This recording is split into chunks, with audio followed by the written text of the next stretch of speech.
things to look for is how many people are going to be in the training, how much are you going to be injecting, what is their after like follow-up Mhm. offerings, do they have an internship, do they have social media components, can you contact your educators afterwards for advice, is there business support.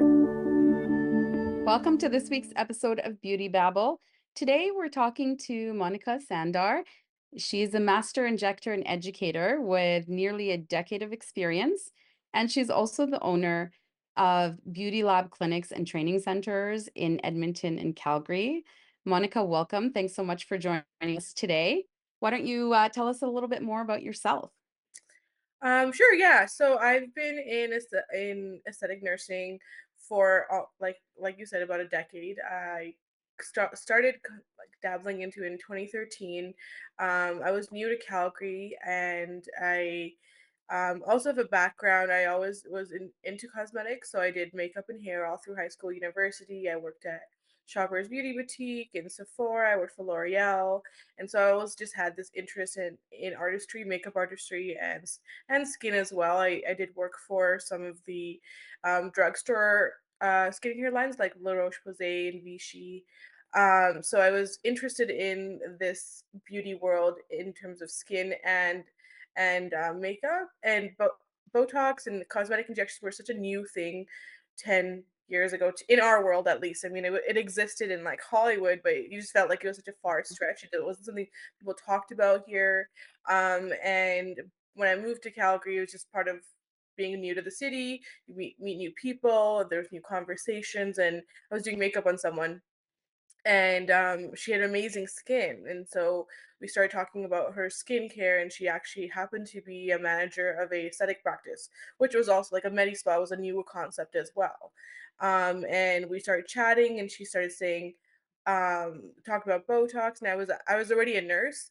I was just doing makeup for fun. I was working at Sephora over Christmas and doing her makeup for fun. And so we got to chatting, and I was like, I've been interested in this concept of like cosmetic nursing or like doing Botox.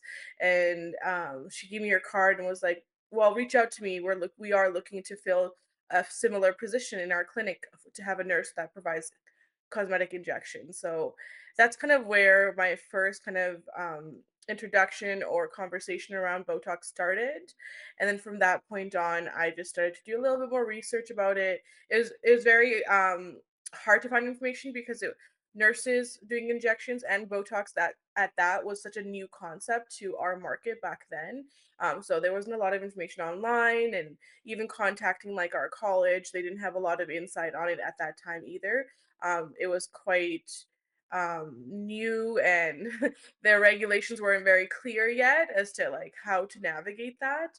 Um, but through that interaction with that person, I ended up a few months later, they called me in for a interview and had said that they were interested in pursuing that position, and I was interested in also trying it out. So I went, and then in the interview she had asked me if be interested in learning more than just injectables. I'm like, yeah, I'm here for like I'm like a sponge. I'll learn anything kind of.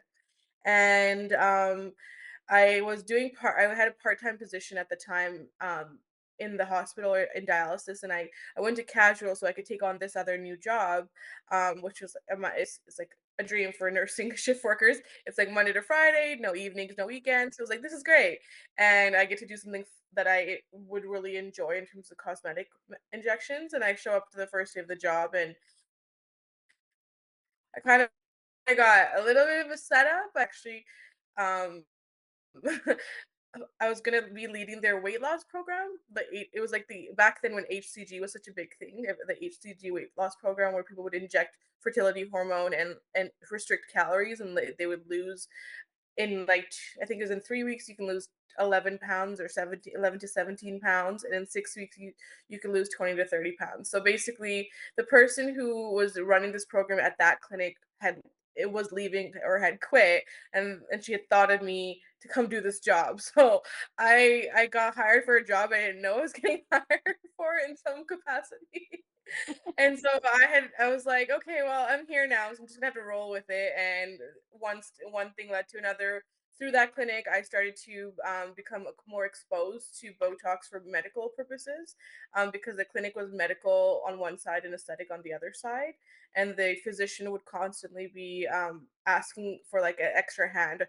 He's physicians that book 40 patients a day, 15-minute appointments. You know how those days go. So he was constantly pulling me to assist him in the medical side, and so I started to do his medical Botox for migraines as well as for hyperhidrosis. And just through that one opportunity, I started to go to events that were provided by the aesthetic laser companies or the aesthetic injectable companies, like the dinner services where you learn. They have a speaker and you learn things. And I started networking with other people outside of that clinic. One thing led to another, one opportunity after another. Some were like dead ends, and some were like interesting experiences. And so it just slowly started to grow my skills and just my own self learning around injectables at home to get more insight on like what I could learn from what was available online at the time. And I don't even know if there was really much for like injectable training locally that was advertised at the time or available as readily as education is available now around injectables. I feel like you can find a weekend course almost everywhere now around injectables, which wasn't a thing back then. And I actually had a unique opportunity where I think it was on LinkedIn, maybe. I don't remember now, but um, LASIK eye surgery. They used to have a aesthetic component. It was called Refresh MD, and they were all across Canada. So in their LASIK offices, they would have a room that was set up for injectables, and they were hiring nurses for that one clinic in Calgary at the time. And this is like unheard of now, but they basically do it on the job training for an injector, which nobody does that anymore. Now you have to train yourself and get ready, and then get hired and continue being trained on the job and not get paid for that part. So it's very different, very unique, and I was lucky enough to have that opportunity, which um their interview process was quite extensive. They had an exam where I had to do muscles and anatomy, which I studied on my own quite a lot, thankfully, and then the product knowledge. So you pass that first exam, and then the second exam was an injecting interview. And I'm someone who's not a regular injector at all, but they wanted to see kind of, I guess, your rapport with patients and your confidence with the syringe. Whether or not you know Botox thoroughly is not really what they were worried about, I guess, in hindsight. And so then I succeeded in those two phases of the interview. And the rest of it, the trainer came down from Montreal. We're actually still really good friends. We always run when we run into each other at conferences.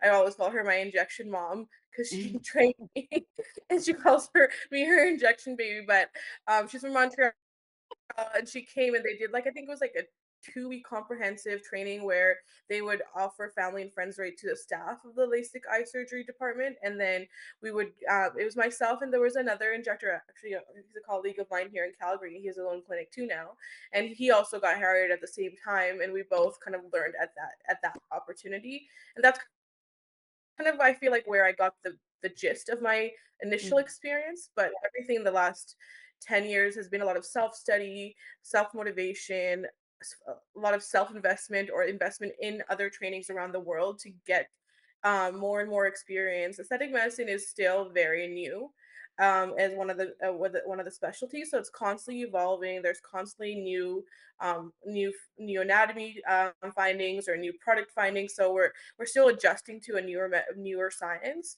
And I think that self study is so important for anyone of any level of experience. I don't think that I know it all even to this date, even though I am well equipped and well experienced. I constantly love taking a few days a month where I just like stay home and I shut off and like study things, new articles, or review things from conferences I've been to. I think that's super important, and that's the kind of commitment that is required for someone to really be successful in any field, but especially this field. Whether you're an esthetician or you want to be an injector, there's just so much with the human body and human anatomy and skin that is so intricate. And I don't think that doing a weekend course or doing one conference is going to be enough to make you really stand out from the other providers and be successful. So I don't know if I answered your question or I just went on on a tangent there, but I guess that's how I started, and this is where I am. And through my journey, I was always looking at when social media became such a thing. Um, Education, I would see like these companies that would have these nurses that were injectors, but also educators for them. And like in my mind, it was like, oh, one day I want to be an educator, and I would just like and I didn't think that would happen so kind of early in my career. I started working for one of the companies that makes it's called Wrestling Disport. They're called Galderma, and in I think it was 2017, so 3 or 4 years into being an injector, they had headhunted me to be an educator for them for Western Canada. So my role was to go to clinics and show them how to use our products or our brand of neuromodulator or Botox with the sister company like Dysport, which is now well known enough that people understand that Dysport is also a neuromodulator. Before it was just Botox, and also Restylane, which is one of the oldest fillers on the market. So my role was to go in and train doctors and nurses in different provinces, all the way up to Manitoba, on how to use the gel or the other medication. But I would always find that oftentimes I was teaching people how to just inject because they weren't well trained or they didn't have enough experience in the training. They did a weekend course and maybe there was 10 people in the group and they all got to do one portion of the face and not multiple times. It's just like one little poke and then step back and the next person. And I think the other detriment to those trainings is that if you are someone who's really shy or someone who doesn't just jump in, you hinder your learning experience because then you don't get your hands dirty as quick as much as maybe Mm. the rest of the people. And sometimes in the combination of like doctors and nurses, I think that doctors can still be more overpowering just by their existence, not that they're trying to be. And nurses pull back because there's doctors in the room, and they that also affects their learning outcomes. So yeah, I was finding that I was constantly teaching people how to do the service, not just use the product, which wasn't my role. I was supposed to be like, here's how you use the gel, but it's like here's how to inject. So there was a lot of that I was finding across from BC all the way to Manitoba. And then in my mind, I was like, one day I want to do my own training program, but I didn't again think it was gonna happen. I was thinking like 5 years down the line kind of thing. I didn't imagine it to happen as quickly as it did. And my goal with education was I didn't want to compromise the quality of the training. It wasn't for the monetary outcome for me. It was like I want people to have a very comprehensive training experience, and so I don't do group trainings. And to this day, we still hold that value. We don't train multiple people. We don't do group weekend trainings. It is a one-to-one experience for each of our students, physicians, doctors, nurses, whoever wants to train. We that legally can in Alberta. We do take them on, and the one thing is it's one-on-one. The second thing is we do a screening call for anyone that's interested in education, just so that they know what they're signing up for because this is not a side hustle. This is not something you can dabble in lightly and be successful. So we do have a initial phone call with anybody that's interested in becoming an injector to let them know the realities of the industry before they make that large investment and know what they're signing up for before we sign them up for any additional training, and we set those expectations right from the beginning. So that's how the academy came to be. And now we've been doing the academy for almost 6 years. And I've been practicing as an injector for about 10 years, I would say. Yeah. I That's think I've awesome. really long with your question. I'm so sorry. No, it's great. I think it's awesome. That's a detailed journey, which I think is important to see how much you've invested in your own time for this is amazing. So, yes, that's an applauding moment. I think people don't realize that. And you're right. I mean, we've heard and seen in this industry when things go wrong, and it comes down to training, like you said, that it's important to understand that just because you're a nurse or whatever that is, you're able to do the injection, um, that should you be doing it and what type of experience do you need? And it could just be a society thing we're in now. I find that a lot of people don't quite understand Mhm. what's involved in it, and they think it's pretty easy to do, and maybe that's part of it. And that seems to Yeah, be, other than if you need some sort of a licensing aspect, then to be a nurse or to be a doctor, to yeah. be a Social media has been like for a lot of people, personal and professional, it's a double-edged sword. There's the positives of social media and there's the negatives, I think, or the pros and cons. I would not necessarily negative, but I think some of the cons when you see aesthetic providers on social media and you may be maybe a nurse working at the hospital or someone who's doing shift work or doesn't really love acute healthcare anymore. You see this other side and you're like, well, they have all this free time, looks like they make their own schedule. They, have they looks like they're financially doing well. Mhm. Um and it looks like it's fun. But that's why we do that initial phone call to say, like, first of all, you have to be on social media. So if you're not someone who doesn't think that's capable, or you're capable of that, you probably shouldn't even sign up for this training because everything's on social media now. Your plumbers are on social media. Like all of these service providers, you're looking for them on like nobody is going to the internet as much as they are on Instagram to find services like bakeries and cake makers and anything is like more on Instagram than I think people go on Yellow Pages or Google per se. Mhm. Um, that's the one thing is like you have to be okay with being on social media and putting yourself out there. And if you're not, then that's one detriment to your success.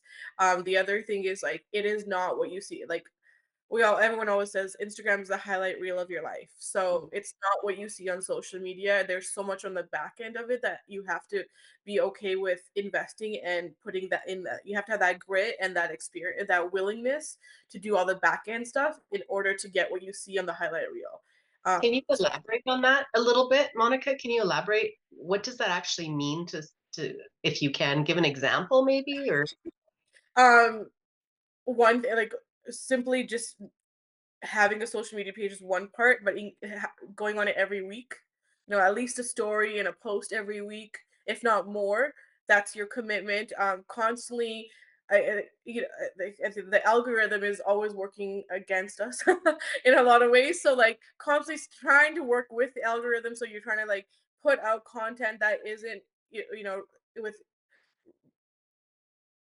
being creative, I guess, and with the information you're trying to Mhm. deliver versus just like I'm gonna put a bunch of before and afters of Botox, which everyone knows what Botox does now. It takes away the wrinkles. It's not new information anymore. If you put a before and after of someone's forehead looking wrinkly and then smooth, everyone knows what Botox is going to do. But what are you doing differently than the next provider? How are you educating your clientele or your target market for them to want to come see you versus the next person? So Mhm. it's not a matter of just being on social media, it's also being more creative and tapping into the right market that you want to tap into as a provider so that you connect with your people. So that in itself, like social media in itself is a job. Yeah. So wanting to do that and being passionate about it and not just getting on there and throwing something half-assed, making a post or using AI or using, recycled content and just repeating what everybody else is doing is not going to make you successful. And then people constantly butt heads with themselves. They're like, I'm doing it, but I'm not getting anything. And it's like, but you're not doing it 100%. You're doing like, a 50% job and expecting a 100% outcome. And it's like consistency matters, frequency matters, quality matters. And so that's one part of like the job that people get frustrated with or they don't know enough about and they think that they'll be okay. Some people are successful without social media because of the network and that is not for everyone though. Like some people have a huge community and they don't need to be on social media as actively as the next person. But that's not everyone. You're not going to get your books full just organically, unless like for myself I will say now that I've been doing this for a long time, I don't feel the pressure to I had to make a post, I have to be on social media because I've built a reputation around my experience enough that I don't rely on social media heavily Mhm. to build my books, but that comes with time.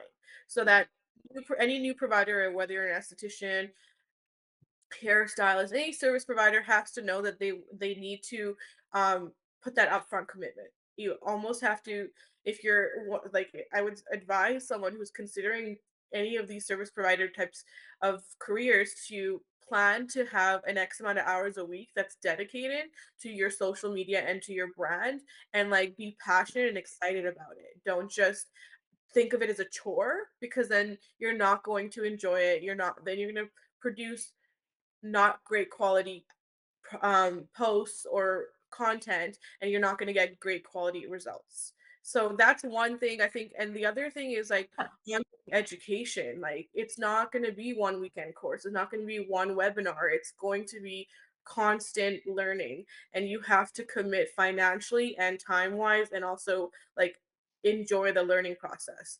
Those are the two biggest things I would say, that can hinder someone's success as a provider. um, and treating it as a side hustle, that's the third thing. Like, I can appreciate initially people were like not leaving the hospital fully to become an injector, because you have to build your books, build that financial stability. But if you're coming into the mindset like, I love my hospital job and I just want to do something fun on the side, this isn't a fun side thing. These are people's faces. You're working with medication and medical implants. Like, filler is considered a foreign implant. So it's not just a casual thing. It's not like you're doing, nail salon stuff that you can do it casually and not have, negative outcomes. It's something that requires, I would say, 100% commitment if you're going to do it. And I can appreciate, like I said in the beginning, that you might need to do, a 70-30 split between your hospital job and this. And then over time, that ratio should change if your end goal is to be a successful aesthetic provider. That's awesome. When you were talking about social media, I was like, yes, that's what I keep saying.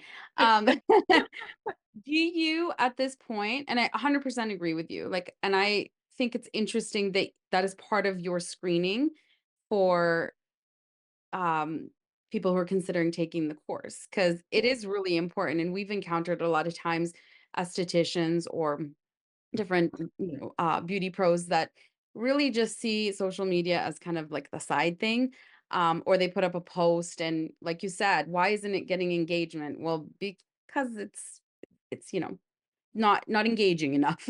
But Yeah. what else I heard you say was that finding what makes you unique, like why you, to be to set you apart.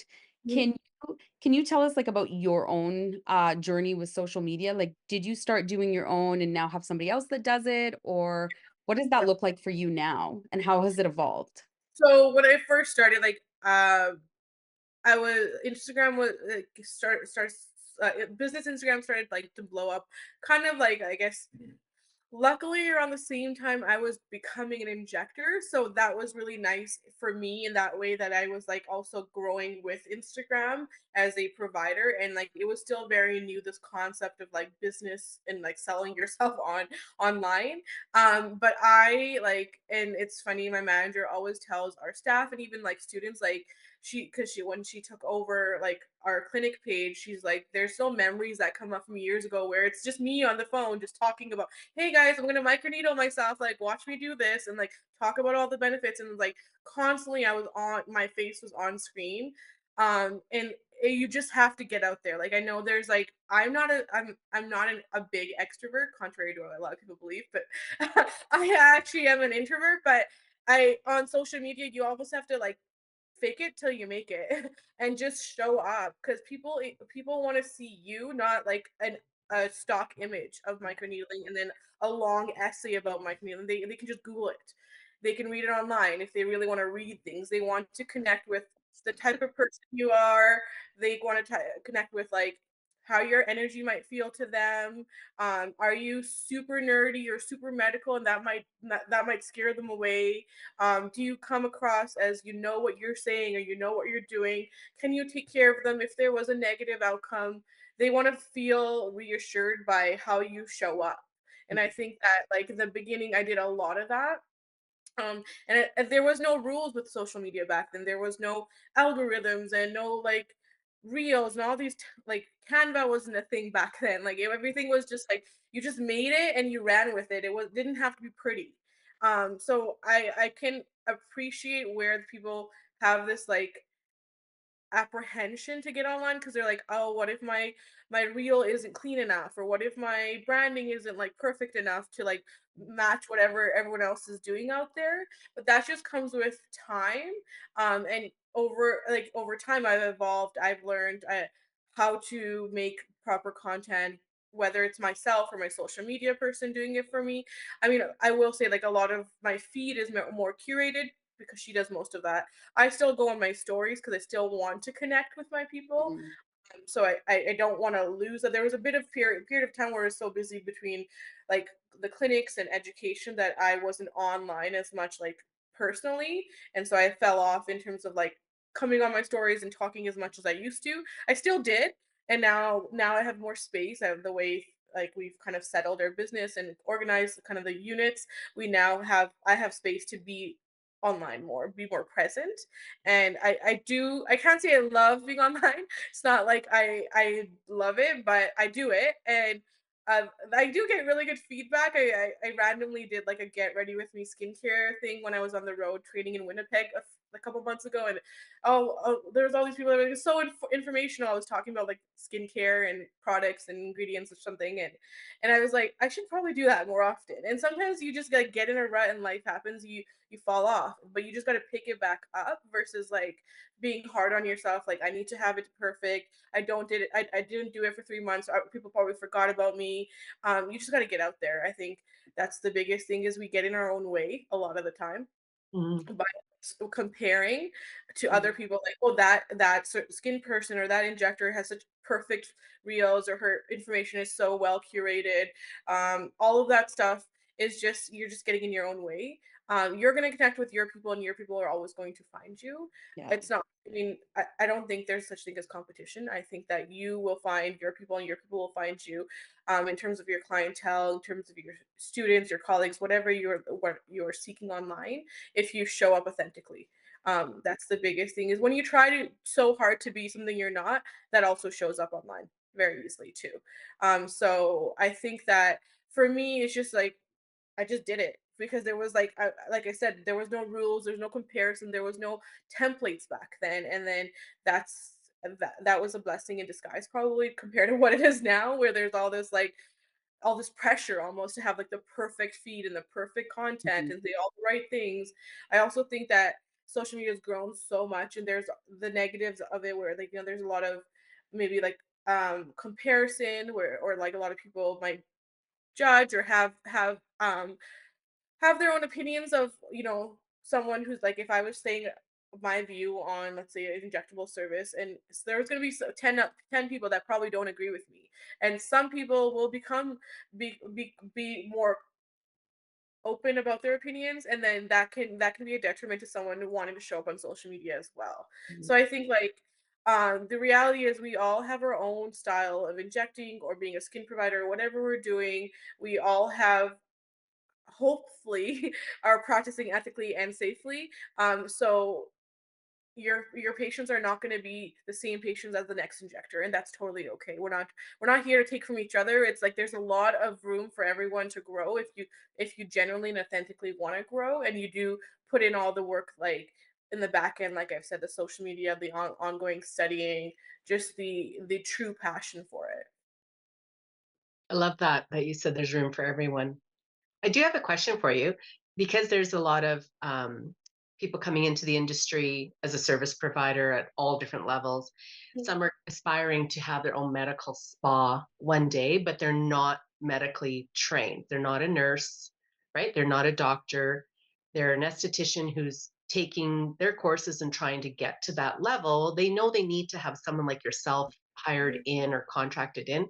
Is there any advice that you would give them on like what does the steps look like to aspire to that one day, if you wish, so that it becomes reputable, it's Because I would do just be a service provider and enjoy your craft. You know, order. It's not as exciting as it sounds. so do you think that it's just from the social media and the big look of it all that it looks so fun and fancy that they're being attracted to that, or I think that there. I mean, like being an entrepreneur, being self-employed, not having a corporate job, like those are things that are becoming more and more mainstream. Like I remember when I was in high school and I was like, so what's next for you? Like, what are you doing? I'm like, I want to be a cosmetologist. And she was like, there's no way you're gonna do some random job. That's not your career. Go get a real job. And so like, it wasn't even recognized as a thing ever. And so then I went and got my nursing degree. Now I can do whatever I want, as she says. But now, like, cosmetology is, like, an actually recognized career path for people. It's not like it was just, like, a Mm. side fun thing that you just dabbled in. So I think those all of these factors make it favorable to maybe have a brick and mortar, own something, or say something is mine, and be proud of it. But you could do really well just being a service provider in a small studio on a small scale without all the stress and the intricacies and the issues of like overhead and staff management and all the costs that come in. Like it takes a long time for a brick and mortar clinic to actually be profitable, and that's what I think people also don't realize is like the first like it's not this is not the case for everyone, but for a long time, I would say like at least a year or two, if not more, you're probably gonna maybe break even or maybe make some money, but you're also coming in a market that's saturated. The reality is there are a lot of providers out there, a lot of clinics, um, and patients are also getting smarter, clients are also getting more well informed to select certain providers. They're not just going anywhere for Botox anymore. They're not just going anywhere for a facial. They are getting more educated, more empowered to seek the right provider. And so these random shops that keep popping off because they can, they're not necessarily going to last through. Like it's like going to be survival best or survival of the fittest, and over time we're going to see a shift in the beauty industry where if you're not doing it ethically, you're not doing it enough, you're not doing it authentically, those things are going to show up in your business or your practice and you are going to fall off. That's just going to happen. That's the natural evolution of where I think things are going to go. So I don't know if it's I might be biased to say that because it sounds like I have clinics and I wanted them, but I didn't. That's another story. But I would rather, if if it's all up to me, I would have one little studio for myself and see my people and educate people and just do my thing solo. I love my team. I love my staff. They're great people. This one thing to know about being a aesthetic provider or clinic owner in any capacity, esthetician, or skin clinic, injection clinic, whatever you are, hair salon, there's always going to be staff turnover. And you have to be okay with that. People are going to come, they're going to spend some time with you, they're going to learn some things, they're going to go and do their own thing. Because everyone will see it from the inside, like, oh, it seems like this is easy. They seem like they're making good money here. Let me go do it myself. No bad blood, nothing against the people that come and go, but that is the reality that you have to be okay with if you're going to open any sort of a clinic, spa, hair salon, is that you are going to be at the mercy of your employees or contractors at all times. And if you're okay with that, there are people who are through and through passionate, like I want to be a leader and I want to lead people, and that is my MO, and that makes me feel fulfilled. Mhm. Then I would say go ahead, open a clinic. But if you're constantly going to be stressed about like she's going to leave, and then what am I going to do now? I have to find another person, and for some people it starts to feel personal. Like they're like my staff don't like me. They're leaving all the time. That's not going to bode well for you long term, and I would not go down that journey then. At that point So I would say be a solo provider. right. So that leads me, sorry, to another question then. So let's say, I think it's great advice that you've given. It's actually the true reality of it. I owned my own spa for many years, and you're absolutely right. You may have a core group that stay with you, but there's a lot of turnover in this industry, in any service industry, I believe. But so let's say you have someone who is going to just stick to doing their aesthetics and they do it well, but they want to learn more from someone like you so that they can supplement, meaning help their skin, help through this. What would you recommend if I was an esthetician and I want to work with my clients who are getting these services done Mhm, from you, let's say? How mhm. can I do better in my treatment room to support the services that they're getting from you, let's say? I think I don't know what aesthetic training is like. I mean, I think it's a very on the spectrum of like nothing to very comprehensive, Yeah. as you had discussed. Um, I don't know what component of injectable services is covered in the aesthetic training, if any. Oh, Um, sorry, not for them to do injectable. It's like if I have a client coming in for facial treatments, but I waxing, mean, whatever it may be. in aesthetic school, do they even cover like what is Botox? How does it work? How does it work with yeah, that's what I'm saying. Is like I I It's only covered as like a what not to do if somebody has wait as 2 weeks or whatever. yeah, yeah. contraindication or be aware of kind of idea. I think But like I because mean, there's so much more devices and equipments and things like that that they're putting into their services, microneedling and the nano needle, the stamping, the lasers, the because estheticians can get a hold of these machines to a certain level yeah. if it's not medical. Like they're very good at having equipment for everybody at a doctor level to an esthetician level. So they're doing all types of treatments, if you wish, even like I said, with equipment. So other than, I guess I'm saying, because you want to be educated, so how does it support their current treatments? Like, is there some advice? I know we've mentioned it. I think it would be, I don't know if this exists, but I think that it could be beneficial for there to be some sort of a workshop or a webinar or education around like the in-depth like background of Botox and filler for skin therapists, for skin services. Ah, Mm. I think that that should be maybe I should do that. I was just Uh, gonna say, yeah, we You should should do that talk. with Beauty Cult. We should talk because that's what it is. It's there, supporting people, there's right? bridging of like information, not just like when not to do Botox and when not to do filler in conjunction with your treatment, but like I provide part of like what helped me become successful as a aesthetic provider is that when I was starting, I did peels, I still do them, chemical peels, I did microneedling, I learned lasers, I did everything. So as a holistic aesthetic provider, not just injectables, which I also is another conversation, but also not the ideal way to go. If you're going to be an injector, is to learn only injections and forget about everything else, Mm, because everything is complementary and so supportive of each other that they should be treated and discussed and offered together. So I think if you're going to be a solo provider and you want to be more holistic and be more well informed for yourself and for your patients or clients, one is to seek that extra education around the complementary or the relationship between injectables and lasers and skincare and skin products. And two is maybe consider, if you don't want to fully open up like a full clinic, but there are a lot of solo injectors out there as well that you can maybe partner up with, and like maybe you guys room share or studio share together, or you just have a working relationship where you openly can refer to each other, patients and clients, and say, okay, I trust so and so. Like I do this in Calgary. We don't have lasers in our clinics. And so I collaborate with a clinic here in Calgary, and they do a fully lasers. They don't do they only do Botox. They don't do filler.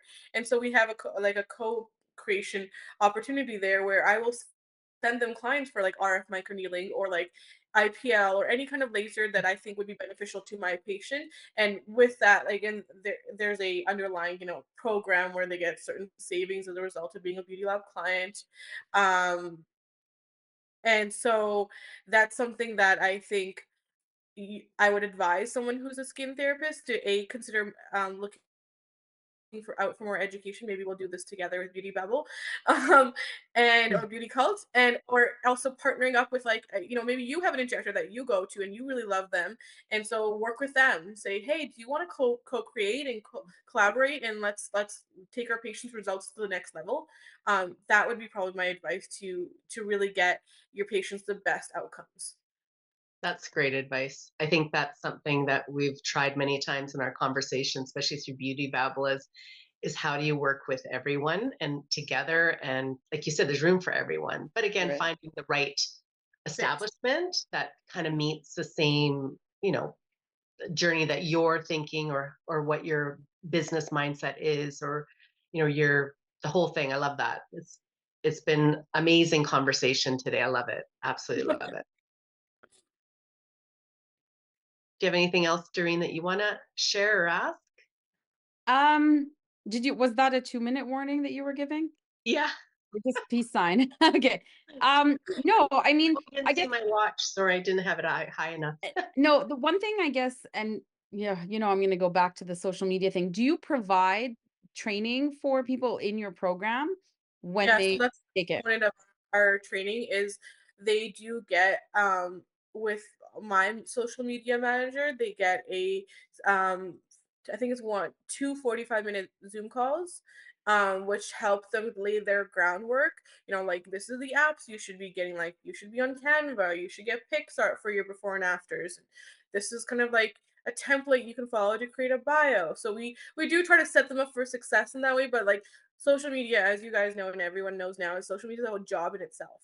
Mhm. So either have to want to either pay somebody to do it if you don't want to do it and just be okay that you're gonna have to invest in that, or take the extra time to learn it. And those are really the two ways and the only ways to grow on social media is do it or sell or get some pay someone to Yeah. do it, but just don't not do it. Basically. Yeah. I It's like not that though, because I think, I love that. I Yeah. mean, when I took my training, it was people weren't doing social media like it is now. But I wonder if even aesthetic programs, if they do offer social media training, because it, like you said at the beginning, it's such a big component of it should be part of like your business plan is how you show up on social media. Yeah. Yeah, I don't know about I can't speak about other programs, but that's something that I've always added in our program. Like our training is one-on-one. You have a mentorship program and you have social media insights. That's something that three components that make us stand out from the others. Mhm. Um, we also more of a weekend course. They may or may not have an internship. Um, we also take pride in bringing our students back to just do the follow-ups of their models that they treat in training. We've actually had such a high demand of our students come from other programs like weekend trainings, to the point in the last 3 years we've had hundreds of calls, and we created a whole program called the program for anyone else who's taking a training elsewhere and now needs more help. Mhm. Because they were like, we're lost, we don't know what to do, we're not ready to pick up a needle and poke someone's face, but we don't want to give up because we started this. I'm passionate about finishing this journey that I started on, and so there's been such a huge demand for that, which I'm not going to say anything about the other programs, but I think that in itself reflects like the quality and the differences of training in the market. So I think doing that research is so important to see what you're getting out of training. Um, Things to look for is how many people are going to be in the training, how much are you going to be injecting, what is their after like follow up offerings, Mhm. or follow up after 2 weeks that you can see the patients you treated. Do they have an internship? Do they have social media components? Can you contact your educators afterwards for advice? Is there business support? There's so many elements Mm. that need to be addressed, and I don't think they are. I've definitely made like a intentional effort to make sure we do that through and through every single time. And I've also like birthed kind of a newer element to my business called the Monica Method, and in that whole realm, I do business consulting for aesthetic providers who want to start on this journey, for anybody who wants to open a clinic and they don't know where to start. Like, what kind of licensing do I need? What kind of policy and procedures do I need? What kind of contracts do I need to hire? What do I pay my people? What are the skincare products I should be ordering? Where do I get these things? Where do I get my consumables? So if you are truly interested in going down that road, like we can do a deep dive of your business and how to make you a successful business. I've been through hundreds of clinics across like Western Canada. I've seen what works, what doesn't work. I constantly see all the things that they lack. It's not my job to tell them because that's not what I'm there for. But I come home and I'm just like, oh, I wish I could help them. I wish I could tell them like this is where you get your supplies. This is how you should set up your room. Like they're running around looking for gauze in different rooms, and like it's sometimes so chaotic. Like the workflow is there, and I'm like, this could be so much better if I could help you, but I don't ever want to overstep in someone else's business. Mhm. There's so much Yeah. involved because everyone's business is their own, right? So I don't want it to ever feel like I'm attacking anyone. So I never openly divulge into like, you should do this and you should do this. But I wish I could. Yes. Totally understand what you're saying there. This has been great. That's great. Like a I think conversation. that Yeah. one last thing is just if anyone wants to get a hold of you or connect with you, how can they reach out? They can go through my website, so it's themonicamethod.ca, or they could hit me up on Instagram at the dot Monica Method. If anyone's interested in services, beautylab.ab is our clinic side, and our academy is Beauty Lab Academy. So those are kind of all the different elements. Fantastic. And I'll have all those links in the show notes as well. Thanks so much Okay, for joining us today. You're a thank- wealth of knowledge and information. Thanks Yes. again. Thank you. Okay, take care, guys. Thanks for listening to Beauty Babble.